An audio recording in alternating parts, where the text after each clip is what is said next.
শহীদ রাষ্ট্রপতি জিয়া রহমানের 89তম জন্মবার্ষিকী উপলক্ষে আয়োজিত আজকের এই অনুষ্ঠানের সম্মানিত সভাপতি, মঞ্চে উপস্থিত বিএনপি স্থায়ী কমিটির সদস্য, সম্মানিত সদস্য জনাব নজরুল ইসলাম খান, উপস্থিত সম্মানিত আলোচকবৃন্দ, আমার সামনে উপস্থিত সকল উপস্থিতিবৃন্দ, সাংবাদিক ভাইরা, আসসালামু আলাইকুম।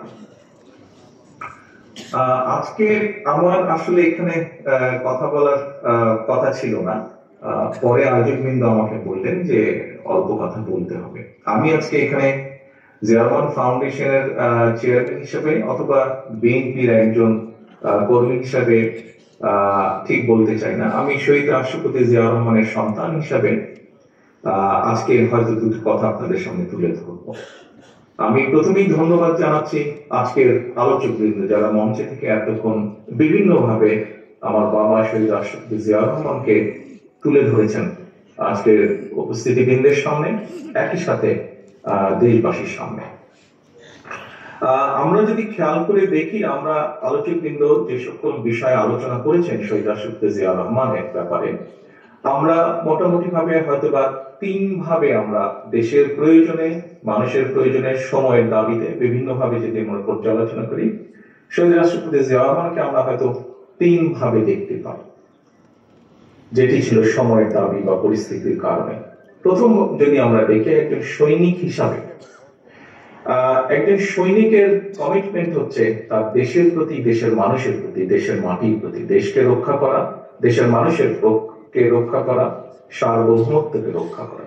আমরা দেখেছি শহীদ রাষ্ট্রপতি জিয়া রহমান যখন সময় এসেছে দেশের স্বাধীনতা রক্ষা করা বা স্বাধীনতা ছিনিয়ে আনা, আমরা যখন দেখেছি সময় এসেছে দেশের মাটিকে রক্ষা করা শত্রুর কবল থেকে, আমরা যখন দেখেছি যে সময় এসেছে দেশের মানুষকে রক্ষা করা, দেশের মাটি সার্বভৌমত্ব রক্ষা করা, সেই সময় শহীদ রাষ্ট্রপতি জিয়া রহমান স্বাধীনতার ডাক দিয়েছেন। মুক্তিযোদ্ধা যারা ছিলেন, যারা যুদ্ধ করেছেন, তাদের ঐক্যবদ্ধ করার চেষ্টা করেছেন, উজ্জীবিত করেছেন মানুষকে মুক্তিযুদ্ধে এগিয়ে আসার জন্য।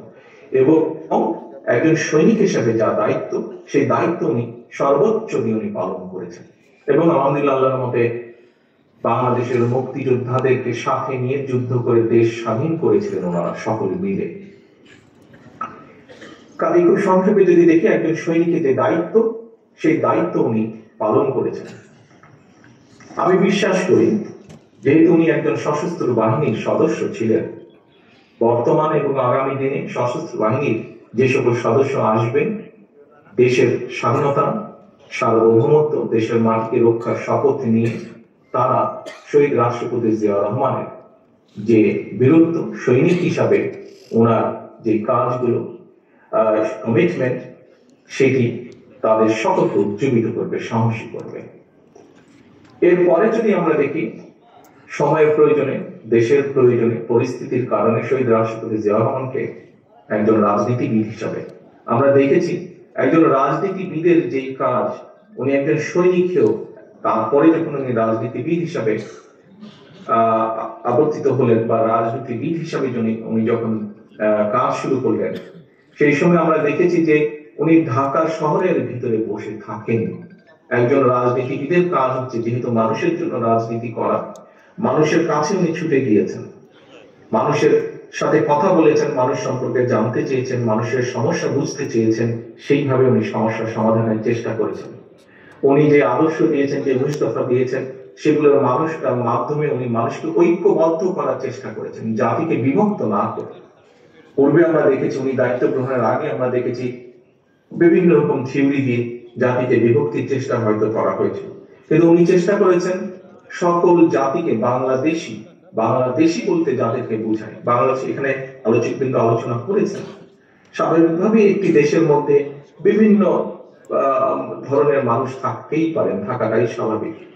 উনি চেষ্টা করেছেন সকলকে এক জায়গায় নিয়ে আসার জন্য, এবং সবচেয়ে সেটি ধর্ম, বর্ণ, সকল কিছুর উপরে কি উনি একটি পরিচয় দিয়েছিলেন, আমরা বাংলাদেশি, যেই পরিচয়ে আমরা আজকে সমগ্র বিশ্বে পরিচিত। একজন রাজনীতিবিদ হিসেবে উনি সেটা করেছিলেন। এবং আজকে এত বছর পরেও আমাদের যে এই দল, বাংলাদেশ জাতীয়তাবাদী দল, যার একজন কর্মী আমি, সামনে যারা বসে আছেন অনেকেই তার কর্মী, মঞ্চে উপস্থিত আছেন কয়েকজন এই দলের কর্মী হিসাবে, নেতা হিসাবে। আমরা দেখেছি যে উনি রাজনীতিবিদ হিসাবে সফল ছিলেন বলেই আজকে আমরা বাংলাদেশ জাতীয়তাবাদী দলকে, ওনার চলে যাওয়ার পরেও, এত বছর পরেও আমরা এই দলকে মানুষের মধ্যে ধরে রাখতে পেরেছি।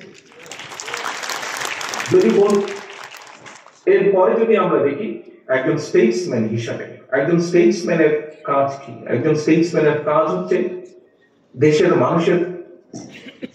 দেশের মানুষকে সঠিকভাবে পরিচালনা করা, দেশকে সঠিকভাবে পরিচালনা করা। একজন স্টেটসম্যানের কাজ হচ্ছে দেশের মানুষের সমস্যার সমাধানগুলো করা। আমরা যদি দেখি এখানে আজকের প্রধান আলোচক নজরুল ইসলাম খান সাহেব, উনি ওনার বক্তব্যে বলেছেন ওনার যেহেতু সরাসরি কাজ করার সুযোগ হয়েছিল শহীদ রাষ্ট্রপতি জিয়া রহমানের সাথে, তার ওনার সেই এক্সপিরিয়েন্স থেকে উনি কতগুলো কথা বলেছেন। কাজে আমরা যদি দেখি, যেমন আজকে আমরা আলাপ করছি, প্রায় আমরা বলে থাকি দুটো বিষয় নিয়ে। বাংলাদেশের যে বৈদেশিক মুদ্রা যে সোর্স, একটি হচ্ছে গার্মেন্টস শিল্প, আরেকটি হচ্ছে প্রবাসীদের রেমিটেন্স।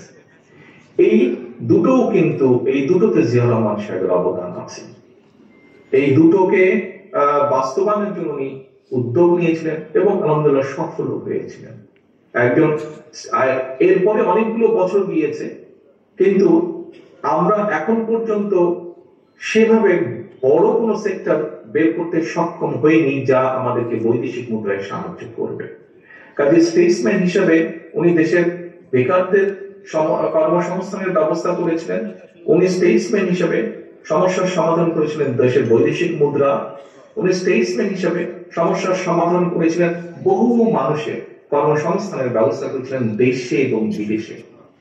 এবং শুধু তাই নয়, প্রবাসীদের মাধ্যমে এবং একই সাথে গার্মেন্টস এর যে আজকে যে পোশাক, এর মাধ্যমে আমরা আমাদের দেশকেও বিশ্ব দরবারেও কিন্তু তুলে ধরতে পেরেছি প্রবাসীদের মাধ্যমে।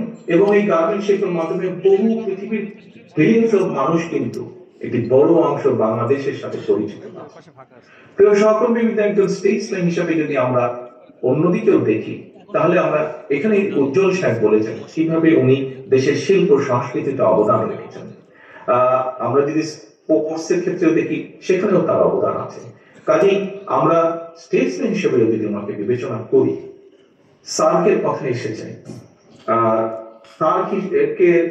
সার্ককে বাস্তবায়ন করার মাধ্যমে উনি কিভাবে বাংলাদেশকে বিশ্ব দরবারে তুলে ধরতে সক্ষম হয়েছিলেন। এইভাবে যদি আমরা অনেকগুলো দেখি, এখানে পররাষ্ট্র মন্ত্রণালয়ের পররাষ্ট্র সচিবের দায়িত্ব পালন করেছেন একজন বক্তা ছিলেন। উনি ওনার বক্তব্যে তুলে ধরেছেন যে কিভাবে স্টেটসম্যান হিসেবে উনি বিশ্ব দরবারে বাংলাদেশকে তুলে ধরেছিলেন।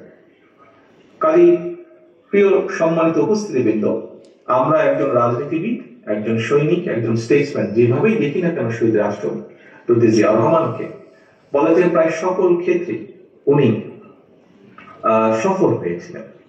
এখানে ফাহাম ওনার বক্তব্যে একটি কথা বলেছিলেন যে সাধারণত ওই পরিবেশে একজন মানুষ যে ভুলগুলো করতে পারেন, শহীদ রাষ্ট্রপতি জিয়া রহমান সেই ভুলগুলো করেন নাই।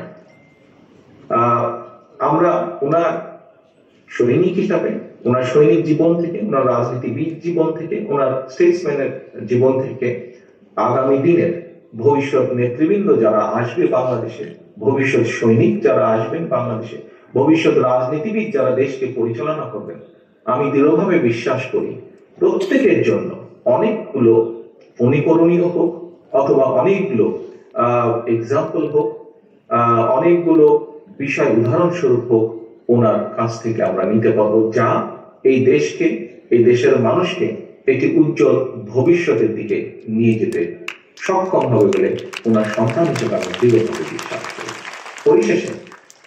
পরিশেষে আমি আবারও জিয়া রহমান ফাউন্ডেশনের আয়োজক বৃন্দকে আন্তরিকভাবে ধন্যবাদ জানাচ্ছি এবং বিশেষ করে আমি আলোচক বৃন্দ যারা আজকে অত্যন্ত মূল্যবান আলোচনা করেছেন। অনেকদিন পর অনেক সুন্দরভাবে আমরা জিয়া রহমানকে তুলে ধরতে পেরেছি জাতির সামনে, দেশের মানুষের সামনে। সেই আলোচক বৃন্দ যারা এই কাজটি করেছেন তাদের সকলকে আন্তরিকভাবে ধন্যবাদ জানিয়ে আমি আমার বক্তব্য শেষ করছি। আল্লাহ হাফেজ।